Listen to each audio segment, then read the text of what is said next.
suster, die volgende afkondigings namens die kerkraad, die kollektes vanoggend in die sakkies is dit vir die van barmhartigheid en in die bussies is dit vanoggend vir die komponente hulpfonds. Dit is die doel vir hierdie kollekte is hulp aan komponente wat beroepe afwag in samewerking met die sturende kerke, sodat hulle ondersteun kan word wat hulle lewensonderhoud betref. Volgende week is dit vir die emeritaatsversorging trust fonds wat swaar. Ek gesels vanoggend na die diens. Het attestaat vertrek na die geformeerde kerk naboom Spruit, Reinhard en Annelie Erasmus met bloedmaat Adrian Erasmus. Ja, Manake het gekom vir die wat bestel het. Dis hier agter in die konsistorie, dit kan net vir Tannie Erna dit reël, saam met haar dit afval. Dan die dagboek vir die week, die diakonie toerusting en die diakonie vergadering. Eers kom net donderdag die 6de, hier by die kerksaal op 6uur.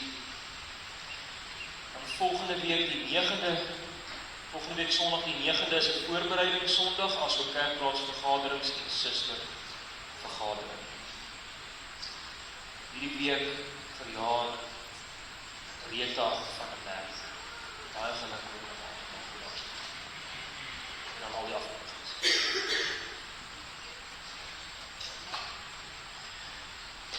Kom ons sit net so, dan sing ons stoor af van Psalm 122, dis die psalm wat ons in hierdie tyd leer, Psalm 122, ons sing daarvan hierdie eerste vers. Psalm 122, die eerste vers.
Genade, barmhartigheid en vrede van God ons Vader, ons Here Jesus Christus, gemeenskap met die Heilige Gees. Amen. Kom ons loof die Here, antwoord op sy groot seën en ons sing Psalm 89. Psalm 89, daarvan gaan ons sing die eerste en die tweede vers. In die tweede vers gaan ons sing van die vrye guns van die Here. Geen betaling kan daarvoor gemaak word. Dit is 'n geskenk. Die Here se vrye guns. Sy vrye getroue verbondsliefde. Psalm 89, 1 en 2 en daarna gaan ons bly staan en ons geloof saam met hom.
die skepper van hemel en aarde.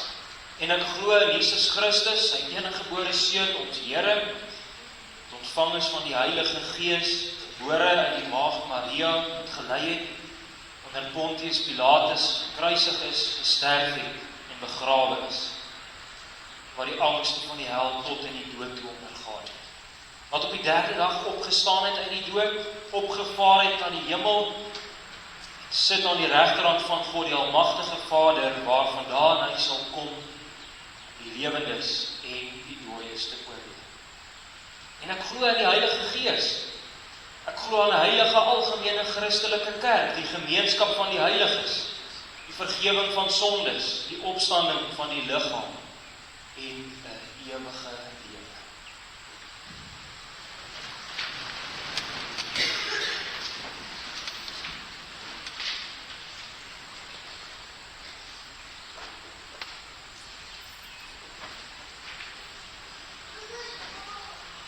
So dit moedig ons voor die Here, en ons lees saam sy wet, juis ook, sodat ons nie met trotsheid en hoogmoedige harte na die Here nader nie, dat ons nie kan het nie, juis om ons te wys dat ons nie 'n voet het om op te staan voor die Here vir ons redding, of om onsself uit ons eie doodsheid te red. Christus het hierdie wet vir ons kom doen. Eksodus 20. Toe het God al hierdie woorde gespreek en gesê, ek is die Here jou God, wat jou uit Egipte land, uit die slawehuis uitgelei het. Jy mag geen ander gode voor my aangesig hê. Jy mag vir jou geen gesnede beeld enige gelykenis maak van wat bo in die hemel is, of van wat onder op die aarde is, of van wat in die waters onder die aarde is nie. Jy mag jou voor hulle nie neerbuig en hulle nie dien nie, want ek, die Here jou God, is 'n jaloerse God, wat die misdaad van die vaders besoek aan die kinders, aan die derde en aan die vierde geslag van die wat my haat. En ek bewys barmhartigheid aan duisende van die wat my liefhet en my gebooie onderhou. Jy mag die naam van die Here jou God nie ydelik gebruik, want die Here sal die een wat sy naam ydelik gebruik, nie ongestraf kan bly nie. Gedenk die Sabbatdag, dat jy dit heilig. 6 dae moet jy arbei en al jou werk doen, maar die 7de dag is die Sabbat van die Here jou God. Dan mag jy geen werk doen nie, jy of jou seun of jou dogter of jou diensknegt of jou diensmaagd of jou vee of jou vreemdeling wat in jou poorte is. Want in 6 dae het die Here die hemel en die aarde gemaak, die see en alles wat daarin is. En op die 7de dag het hy gerus. Daarom het die Here die Sabbatdag geseën en dit geheilig. Eer jou vader en jou moeder, dat jy daar verlet mag word in die land wat die Here jou God aan jou gee. Jy mag nie doodslaan nie. Jy mag nie egbreek nie. Jy mag nie steel nie. Jy mag geen valse getuienis teen jou naaste spreek nie. Jy mag nie jou naaste se huis begeer nie.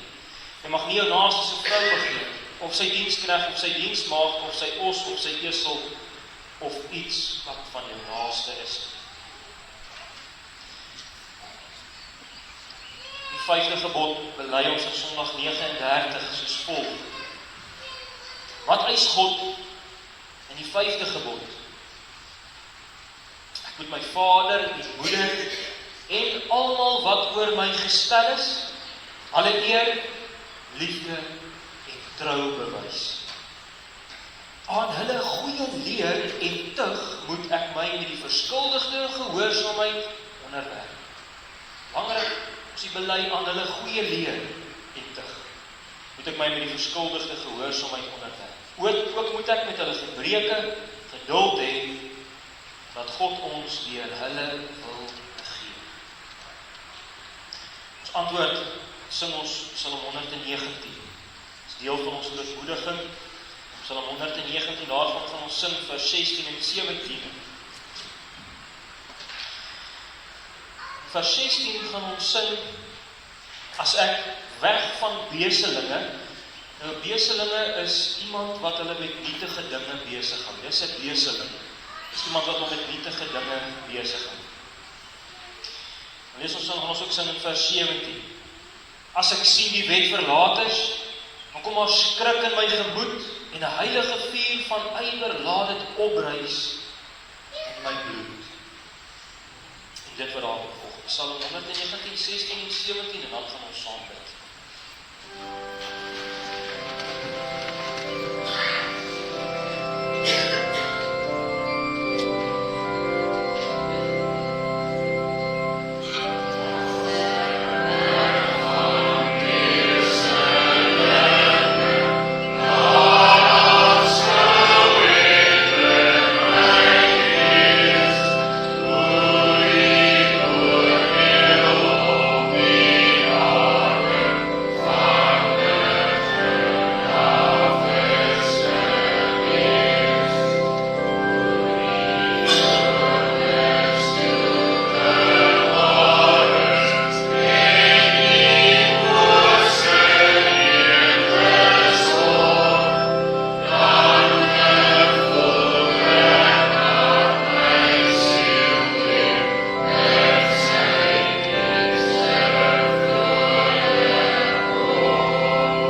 Onse Vader in die hemel, U is heilig.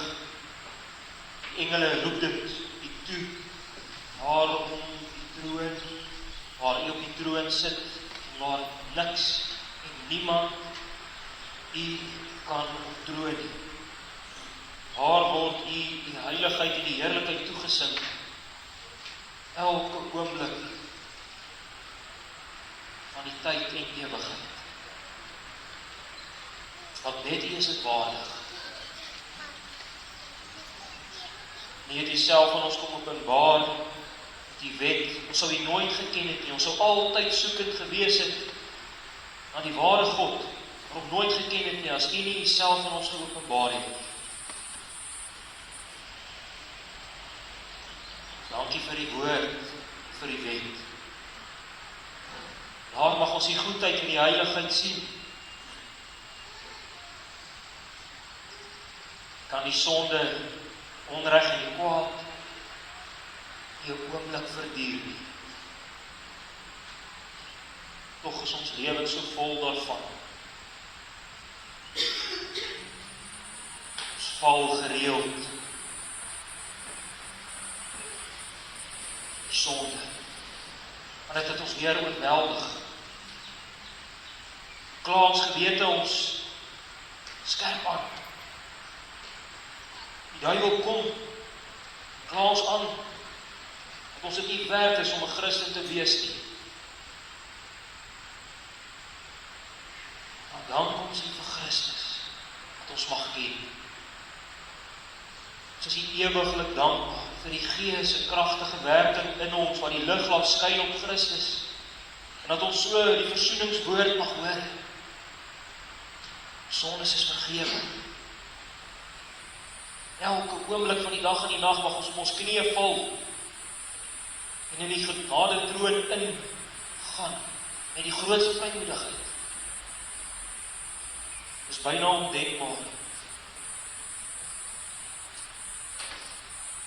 dat ons in U troonsaal mag inbars elke oomblik van die dag en die dag. Wat 'n goeie en liefdevolle Vader is hier vir ons. Maak die woord tog nou vir ons oop. Die verkondiging van die woord seën. Wees met die prediker, waar hy voorgaan in die gebed, waar hy voorgaan met die verklaring van die woord en die toepassing van die woord. Die prediking van die woord tog nooit so wees dat die kinders, die ware gelowiges, twyfel, en ontmoedig word, en wanhoopig word. Die prediking tog nooit so wees, van hierdie kant sal afgenooi. Mag die prediking van die woord tog ook nooit so wees, dat die goddeloses en die skynheideliges, en hulle goddeloosheid en onbekeerlike harte gesis word. Preek tog kragtig deur die Gees en deur die woord. Mag die evangelie krag wees tot redding elkeen wat glo. Dit pleit ons by U en smeek ons by U diepe afhanklikheid. Christus ontwil. Amen. Ons gaan saam sing Psalm 131. Waarvan gaan ons al 3 die verse sing van Psalm 131.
Konings.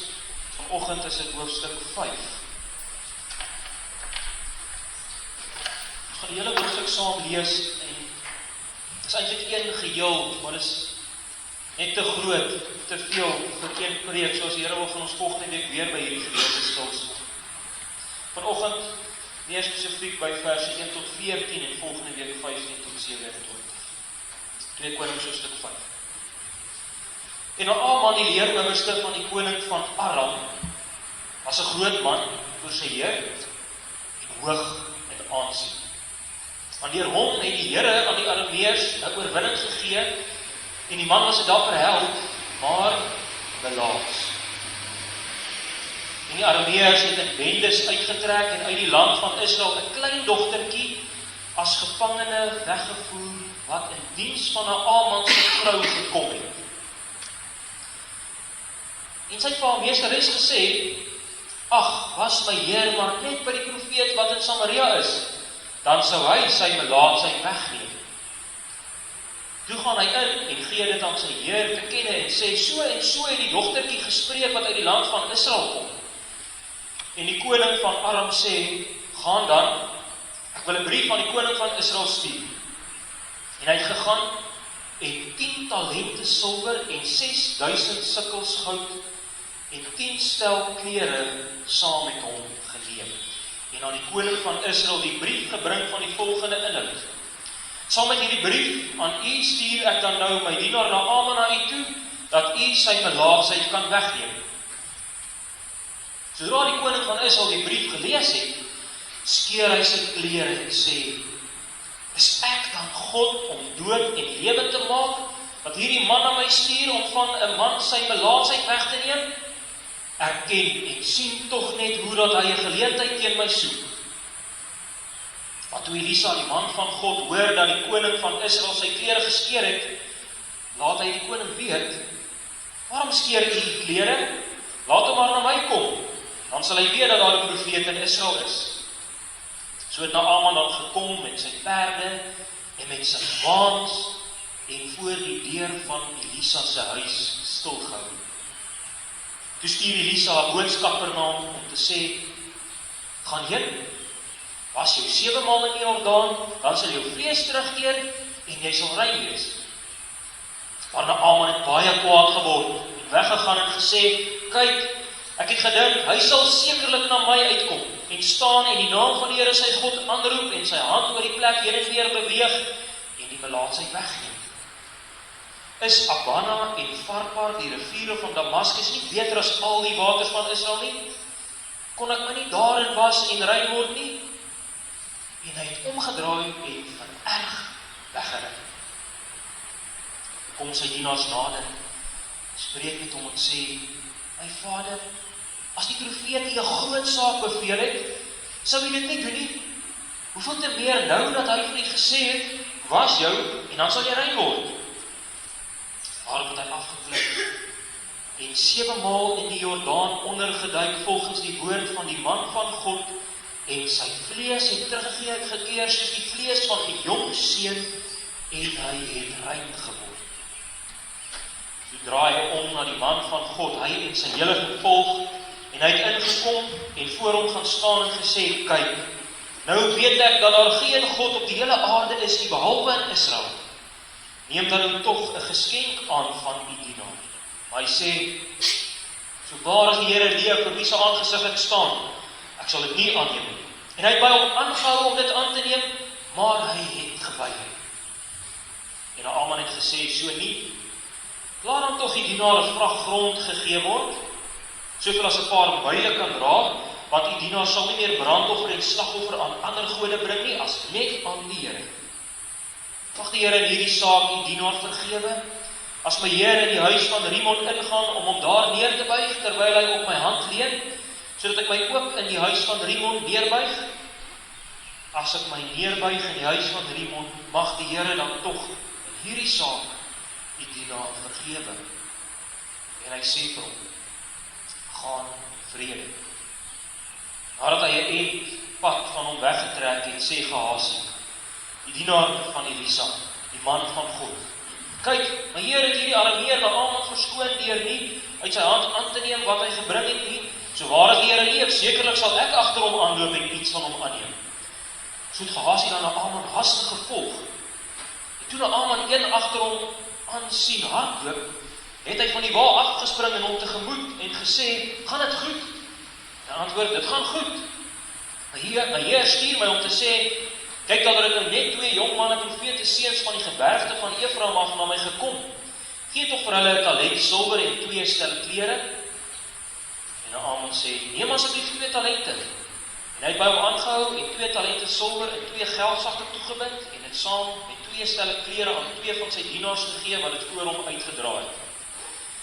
Toe hy by die heuwel aankom, het hy dit uit hulle hand geneem en in die huis in bewaring gegee en die manne laat gaan en hulle het weggegaan. Toe hy dan inkom en by sy heer staan, sê Elisa vir hom, vanwaar, Gehasie? En hy antwoord, die dienaar het nêrens heen gegaan nie. Hy sê vir hom, het my hart nie saamgegaan toe 'n man van sy wa af omgedraai het, jou tegemoet nie? Is dit tyd om die silwer te neem en om klere te neem en olyfbome en wingerde en kleinvee en beeste en slawe en slavinne? Waarom sal die melaatsheid van Naaman jou en jou nageslag vir ewig aanklewe? En hy het van hom uitgegaan, laas, so stuur. Lees ons weer vers 10. Toe stuur Elisa 'n boodskapper na hom om te sê, gaan heen, was jou 7 maal in die Jordaan, dan sal jou vlees terugkeer en jy sal rein wees.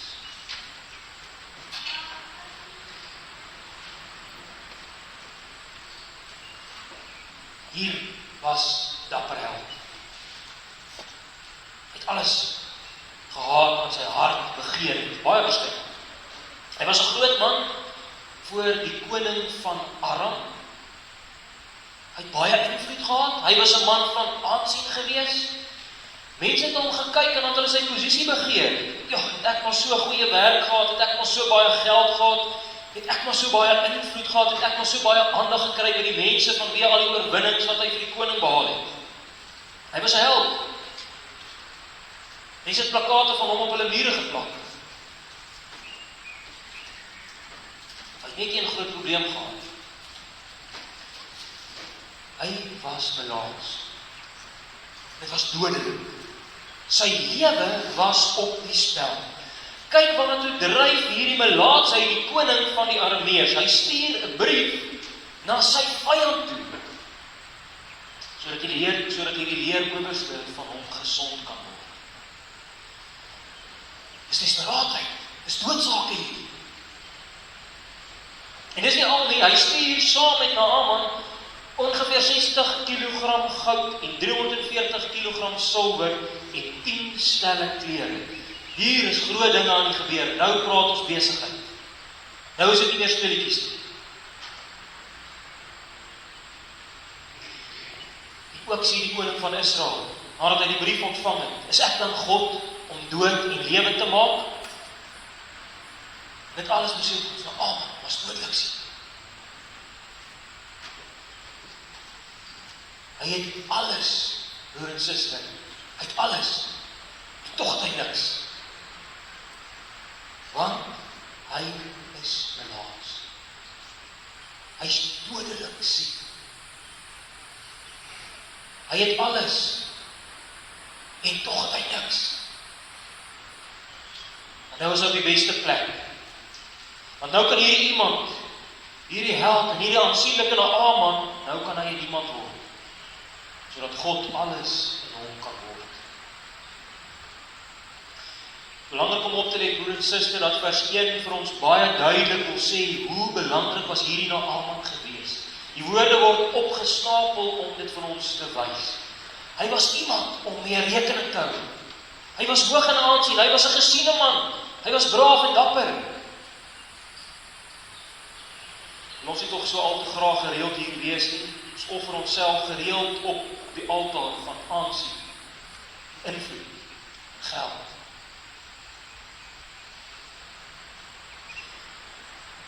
Maar reeds in vers 1 moet ons ook begin frons na hierdie gedeelte.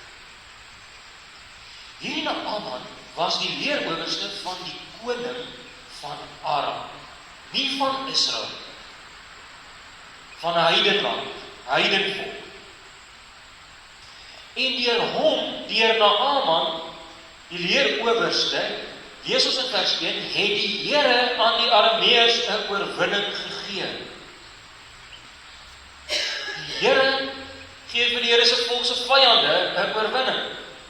Sommer gou wil die Here se woord vir ons wys wie is in beheer. Ons is weer by die Here se soewereiniteit, waar ons ook die afgelope tydjie al genoem het. Die Here se soewereiniteit. Hy is in beheer van alles en almal en hy hoef vir niemand of niks toestemming te vra vir sy besluite nie. Volke en nasies en tale is in sy hand. Die Here is ons vyande ver voor, broer en suster. Die Here is ons vyande ver voor. Hy rig volke op. Hy slaan hulle plat. Die wêreldgebeure is in sy hand. Moenie vrees nie, geliefde. Ons hoef ook nie te vrees in ons eie land nie. Elke hooggeplaaste in hierdie land is in die Here se hand.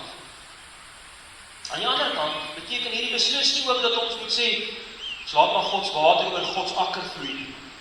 Niks doen nie. Dis verseker nie wat ons hier mee sê. Maar ons hoef nie te vrees nie. Maak dit ons lang. Kan ons nie met ons looping uitleef. Die Here regeer.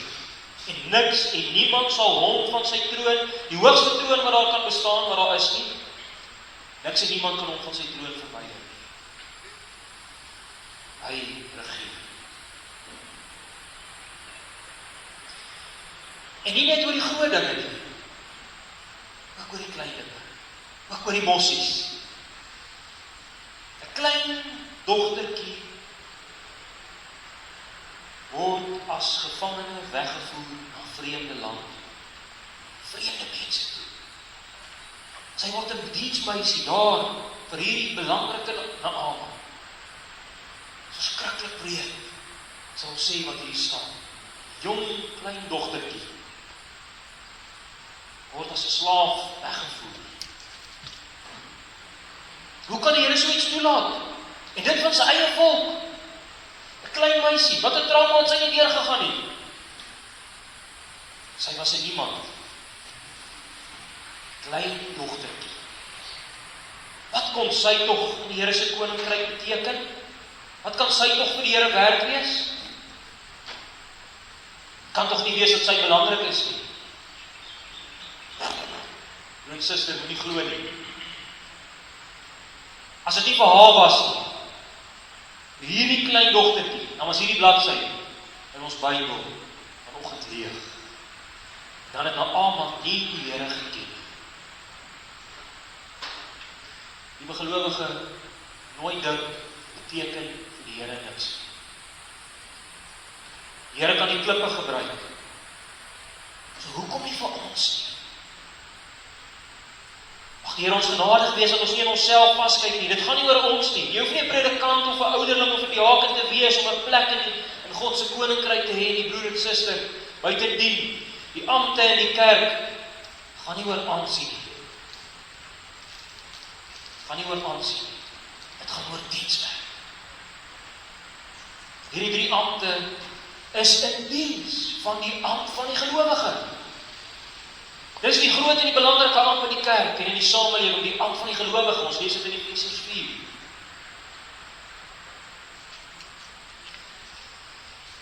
Hierdie klein dogtertjie leef haar ampt van gelowige uit, selfs daar in 'n heilige land, die verskriklike trauma wat sy deurgegaan. Selfs hierdie klein dogtertjie wat gevang word, selfs dit is in die Here se hand. Selfs hierdie verskriklike gruwel is in die Here se hand. Broer en suster, sy was waarskynlik van 'n godvreesende huis gewees.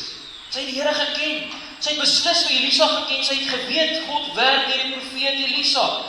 Sy het in 'n huis groot geword waar daar oor die Here en oor die Here se werk gepraat word. En sy word gekaap. En van alle mense in daardie ryk en welgestelde huis van Naaman, is sy die een wat hoop het. As my Heer maar net by die profeet wat daar in Samaria is, dan sou hy sy melaatsheid weggee. Haar geloof, Hierdie klein dogtertjie se geloof en haar kennis van die Here het verander die hele geskiedenis van hierdie hoofstuk. Mag ons weg van onsself afkyk, mag ons na die Here kyk. Van die grootste tot die kleinste dinge is in sy hand. As ons glo in die Here, dan kry ons lewe sin en betekenis.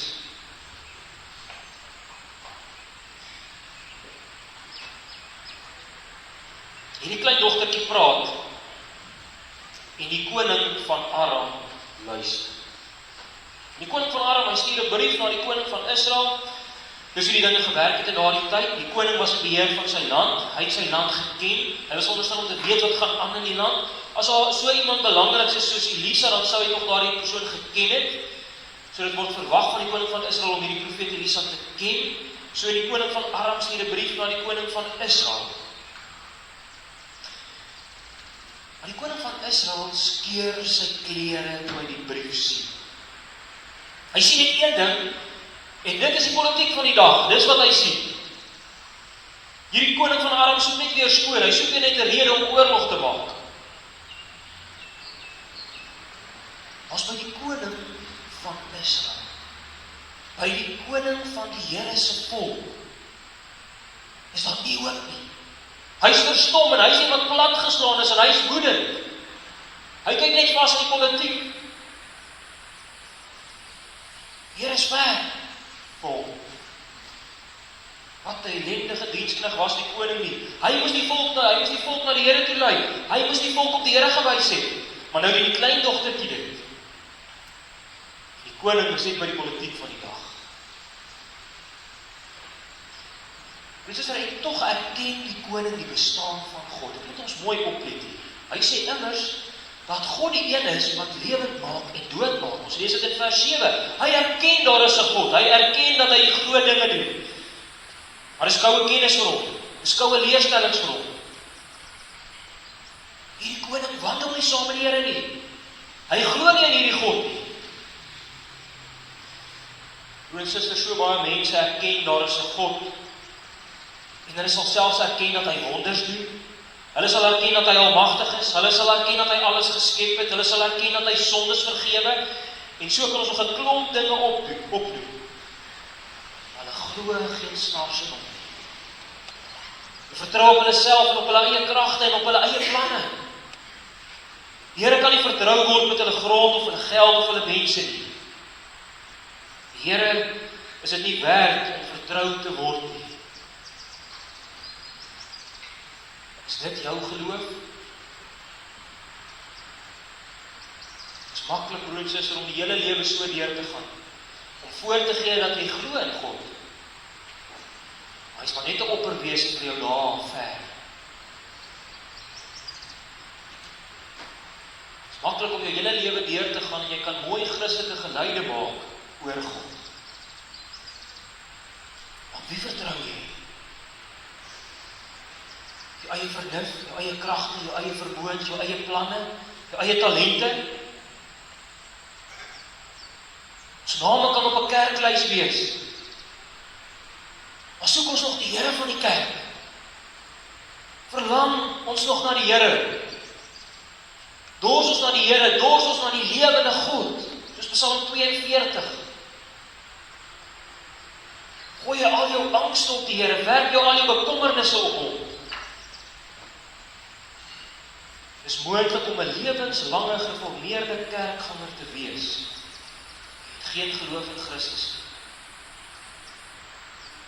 Moontlik om God te bely met jou mond. Die lewe heeltemal sonder hom.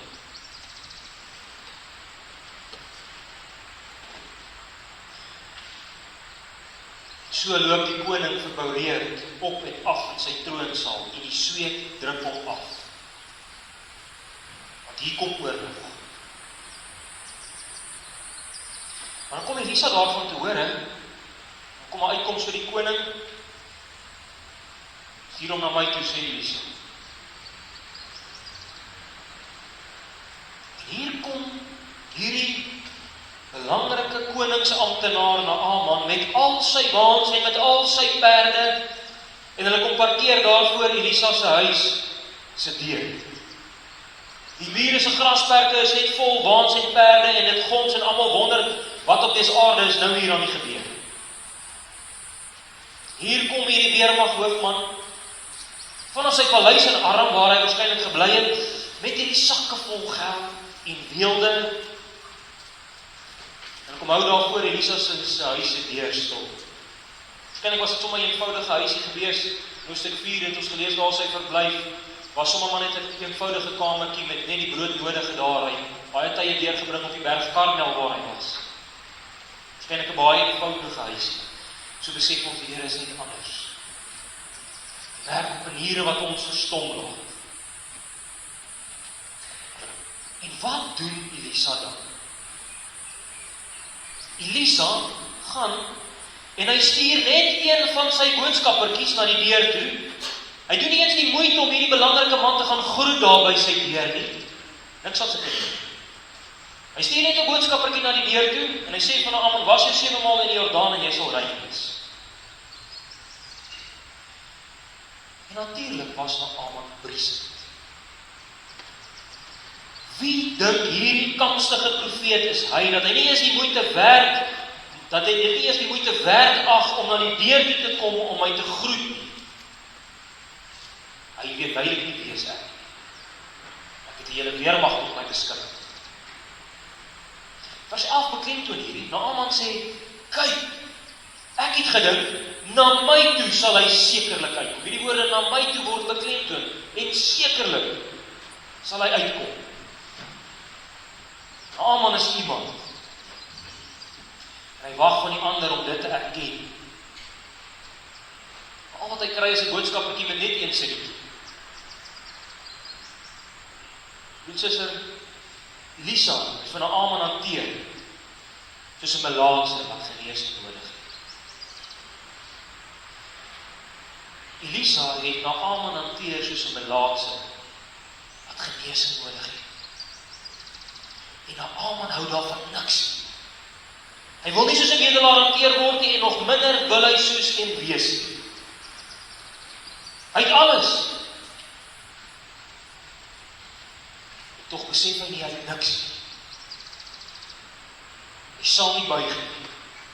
En hy word woedend. Broer en suster, ons kan hoe belangrik wees, tog is ons maar net almal ook belaas.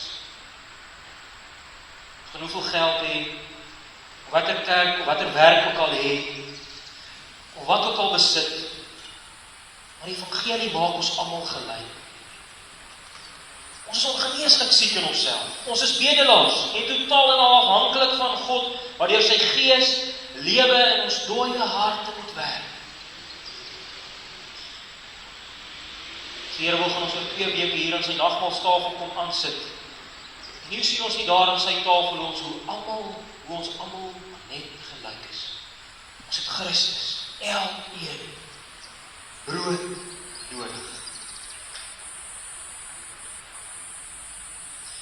Broer en suster, as ons nie besef hoe afhanklik ons van die Here is nie, en as ons nie deel van God se koninkryk nie, Matteus 5. Salig is die wat arm van gees is, want aan hulle behoort die koninkryk van die hemel. Is jy arm van gees, geliefde?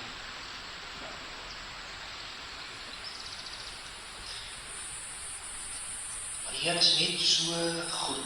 En hy werk met sy kinders met soveel liefde en deernis en met soveel geduld.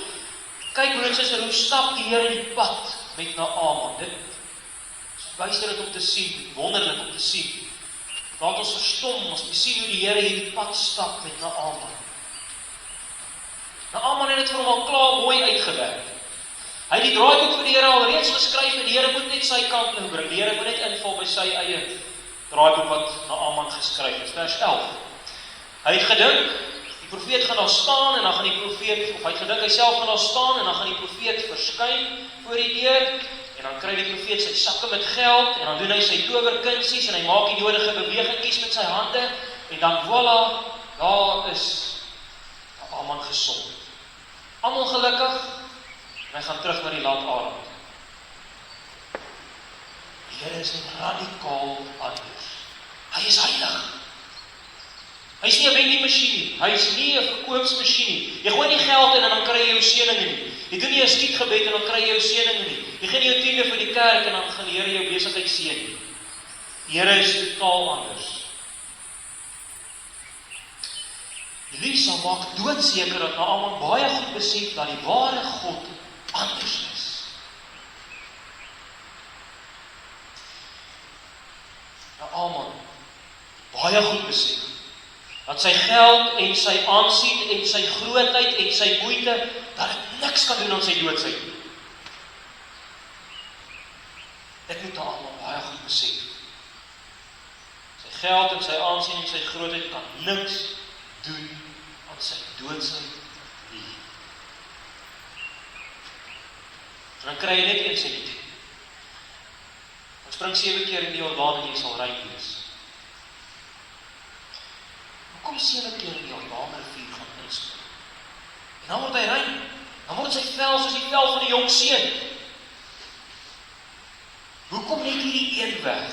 Hoekom kan hy nie op 'n ander manier gereinig word nie? Hoekom in hierdie vuil, modderige water van die Jordaanrivier gaan inspring? Daar's baie ander riviere naby sy huis in vers 12.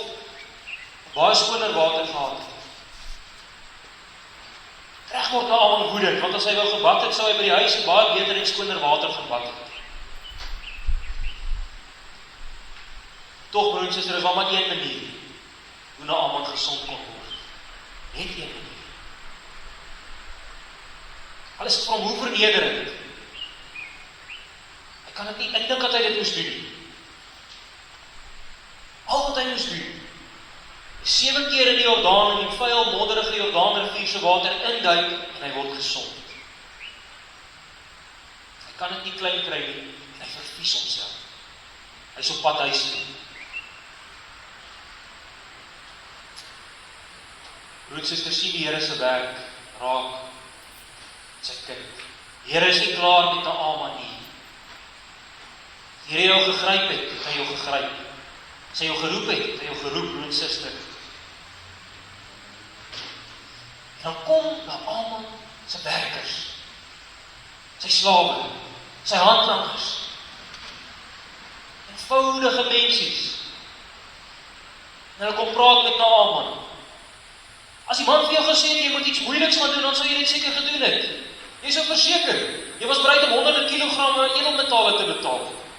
En nou al wat jy moet doen, is gaan net 7 keer in die Jordaanrivier in en dan gaan jy rein wees. En dan gryp Naaman tog vas aan hierdie woord. Hierdie belofte van Elisa. Hy waag dit tog om sy lewe aan hierdie woord oor te gee.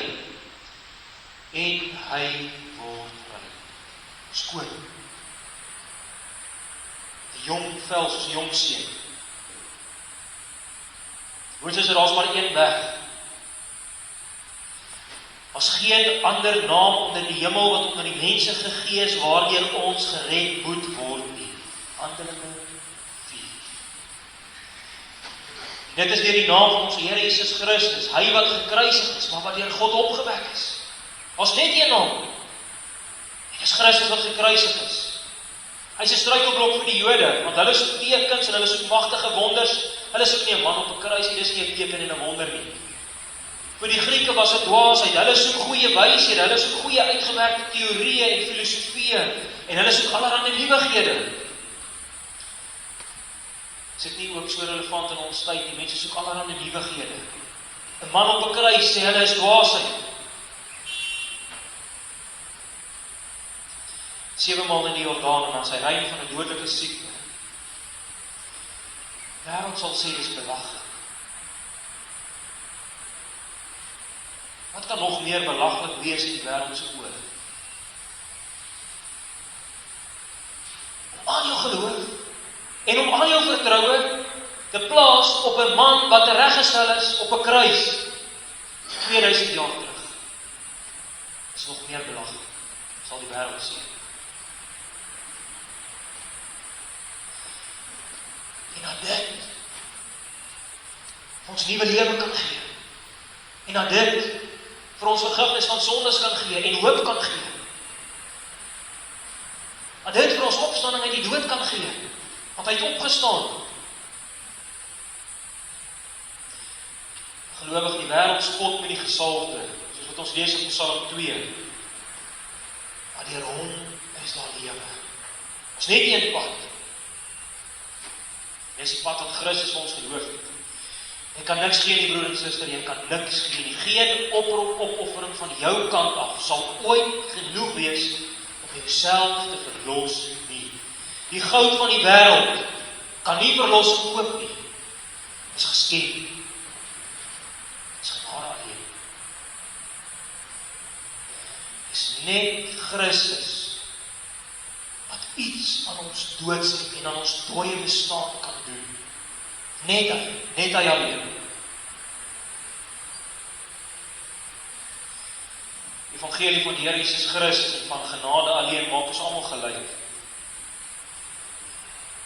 Ons is bedelaars voor 'n genadige God. Ons kan sê ons is melaatses, ons is dodelike gewondes. En ons net een pad van verlossing en dis die weg van Christus. Ons hoef niks te doen nie. Nee, broer en suster, ons kan niks doen nie. Ons kan niks doen nie. Christus se offer het geen gelyke op hierdie aarde nie en dit sal ook nooit geen gelyke hê nie. Hy is genoeg. Glo in Christus. Heilige Gees is uitgestort en hy wys ons op Christus.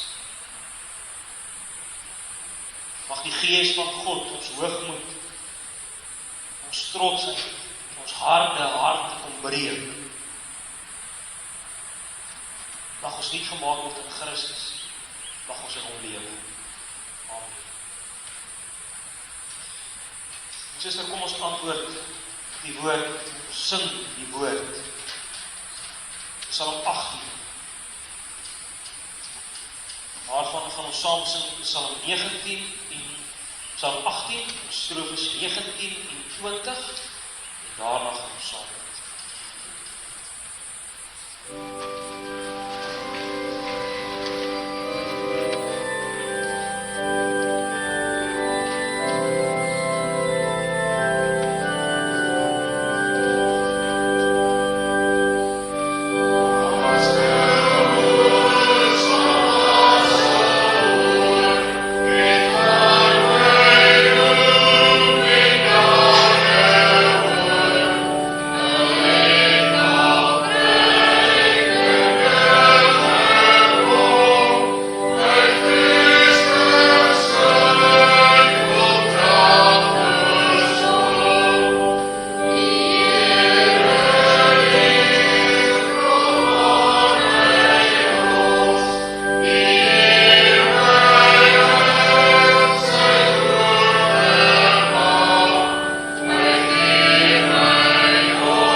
net U trots en hoogmoedige en harde harte breek en verwyder die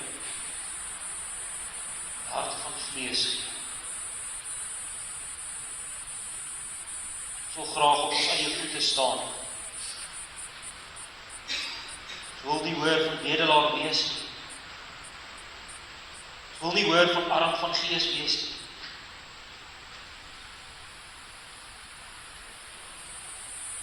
Ons het U oneindiglik brood nodig. As dit nie vir U werk is, wat kragtig in ons werk nie, dan sal ons in ons trotsheid die afgrond tegemoet gaan, as gemeente en as volk, en ons sal die afgrond ingaan, en dan sal niks van ons oorbly nie, Here.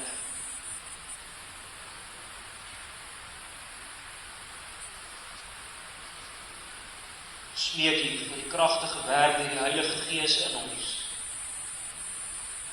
Ons dank en ons loof U, dat ons die getroue sagmoedigheid, liefdevolle Vaderhand ook mag sien in die werking met Naaman. So werk U met die kinders, wil U tog so met ons werk. Ons gaan elke keer weer so vinnig en maklik weg van U af. Bring ons nog terug na die lewende waters toe, na die brood van die lewe toe. Bring ons nog terug by U. Gee ons 'n smagting en 'n dors na U. Weg van U sal doodsheid, ellende. Ons wil U dank en loof, Here, vir die reën wat U geskenk het so mildlik. U is vir ons goed. U voed mens en dier, terwyl ons het so baie nie verdien nie. Dankie vir gesonde lewensjare, dat ons ambt van gelowige mag uitleef in die skepping. Dankie dat U ons gebruik, dat U so kragtig in ons werk. Ons weet, U het ons nie nodig nie. Wil U ons gebruik as die diensknegte en diensmaagde in die koninkryk. Ons bid vir die diakonie toerusting en vergadering hierdie week. Mag ons saam as heiliges, as gemeente, in die liefde van Christus ingewortel en geanker word. En wil U elke diaken ook so toerus om hieroor te regeer. Gee elke diaken ook gawes en die vrymoedigheid, sodat ons as gemeente toegerus mag word.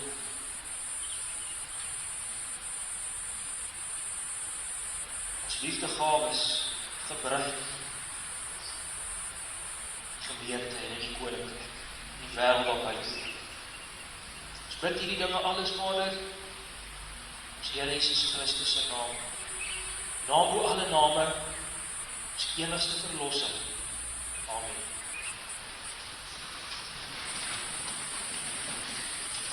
Ons gaan saam sing Psalm 68, daarna stuur die Here ons weg en sy wegstuur seën, ook die ambt van gelowige te gaan uitleef in sy koninkryk, Psalm 68. Daarvan gaan ons sing vers 1 en vers 7. In vers 7 sing ons van 'n berg wat God begeer het. Dit is vreemd vir ons vandag dat die Here 'n berg begeer. Tog word dit mooi verklaar vir ons verder aan in vers 7. Strofe 7. God het begeer om by sy volk te woon. Ons sing hier van Christus wat onder ons kom woon en die Here het begeer om by sy volk te woon. Psalm 68 vers 1 en 7. All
Here sal jou seën en jou behoed. Die Here sal sy aangesig oor jou laat skyn en jou genadig wees. Die Here sal sy aangesig oor jou verhef en aan jou sy vrede gee. Amen.